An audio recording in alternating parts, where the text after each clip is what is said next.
have a shortage of tens of thousands of dwellings. More people want to live in the city than we have housing for. And it's certainly some parts of the city where there's transit, there's jobs, there's main streets, there's schools. And in order to add more living spaces, we need to make it easier for people to add them. Right now, lots of the places in the city where people want to live, it isn't legal to add the second dwelling unit.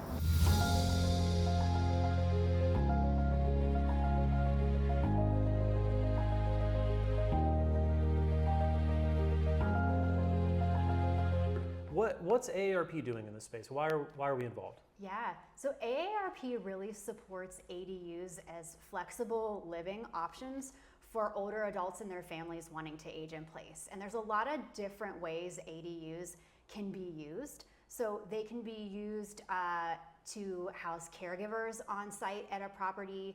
They can be used to bring in additional income for existing homeowners in a property. They can be used to house adult children. There's lots of different options in how ADUs can work to fit families of all shapes and sizes. It's something that could have no stairs, which I am looking for, to being in my son's backyard in many ways, because he has the land in Pittsburgh that his house sits on.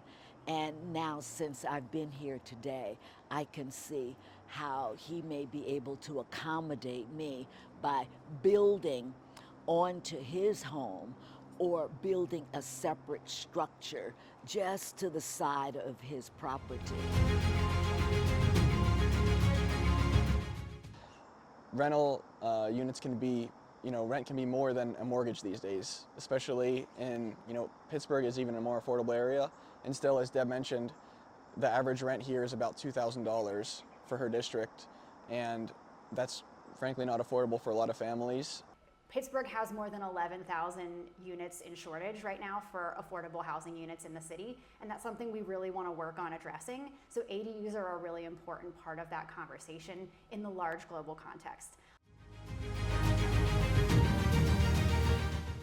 ADUs, I think we heard today from a number of people that they have lived in ADUs but didn't know it. Yeah.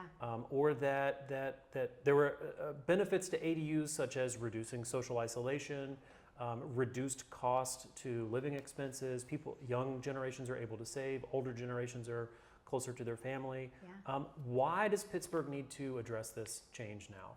So Pittsburgh needs to address this change now because it's really a common sense solution. It's an update of outdated zoning code, right? So a lot of people, when we talk to the public about ADUs, they say things like, well, I've lived in an ADU before, or there's an ADU at my neighbor's house, or this or that. And the reality is that some of the ADUs that are in place have been in place for years, and updating the zoning code just really helps to preserve the character of our historic neighborhoods, keep people in their homes longer, and ensure that people can grow with their families here. When I was first married, my husband lost his job right before we got married. And his parents lived in a ranch home in the city of Pittsburgh, and the basement of the ranch home was as big as the ranch. And we actually ended up living there. We had our own entrance, our own facilities, and we stayed there for 6 years till we could save up enough money and afford our own home. And so thinking back, I didn't realize that that would have been an ADU.